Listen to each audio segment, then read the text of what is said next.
the show. I'm Neil. I'm Stan. Got a great college basketball game to show you. 4 overtimes. 4 overtime? 4 overtimes. We're not going to start with that. Huh? No, we're going to start with a high school game, and you will soon know why. What if I told you a kid scored 92 points in a high school basketball game? Is that something you'd be interested in? Absolutely. Happened at Chino Hills. You've heard of the Ball boys. Lonzo goes to UCLA. LaAngelo and LaMelo play at Chino Hills. LaAngelo sitting this one out. LaMelo taking over. This kid is a sophomore. He's got a great head of hair, and he's got a great handle. Plays for Chino Hills. Again, it's about 35 miles east of our Los Angeles studios. And LaMelo Ball in 29 and a half, and then after the half, his father said, I unleashed him. His dad's not the coach.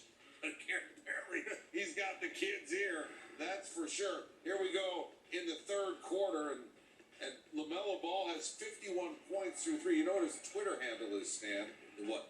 It's Swaggy Mello. Swaggy Mello. Okay. He kind of combines Carmelo Anthony and Nick Young. So this Chino Hills team had won like 60 in a row, and then they lost last weekend, their first loss in forever, and they're playing a team, Los Osos, and nothing against Los Osos, but they did not offer a whole lot of resistance, although still, you know, you get 92 in nerve. Yeah, 92 is 92. 92 is 90.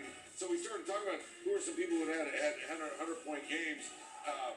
Cheryl Miller, Lisa Leslie had 101 in the first half of a game. Dewan Wagner from Memphis. Yeah. A guy named Danny Heater. Danny Heater had 135 in West Virginia. We're pretty sure that his name, that was really Jerry West, incognito. You can't prove that. No, I can't. But listen, I'm not saying it's fake news though. He's 6'2". This kid is 6'2". He doesn't look 6'2", does he? Well, he's 6'6" with that hair. 146, 123. LaMelo Ball with 92 points. Take a look at the box score. So in high school, the mains are 2-pointers. Yeah.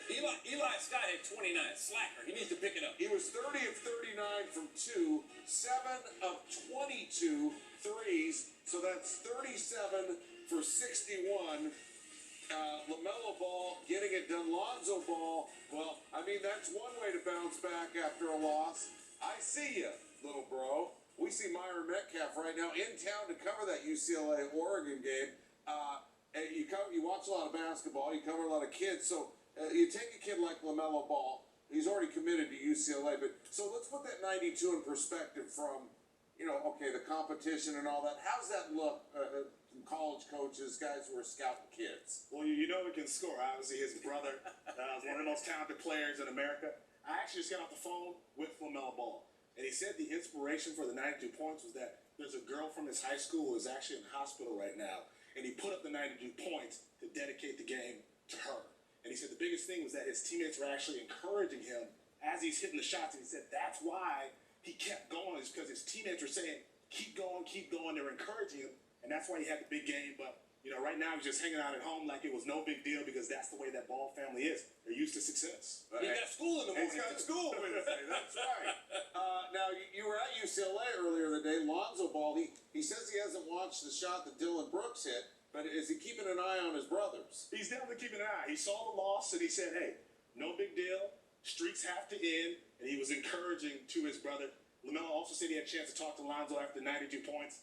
Definitely Big Bro is happy about that. This is a family that is just so used to winning, so used to having games like this. It's really no big deal. Lonzo put up 40 at one point. His brother LaAngelo scored 70. Now LaMelo has the record at 92 in the family. Who's the best player in the Ball family? Until somebody beats Lonzo, I'm going to say Lonzo, but two guys coming are going to definitely be good players for UCLA. Myron Metcalf in town for Oregon UCLA.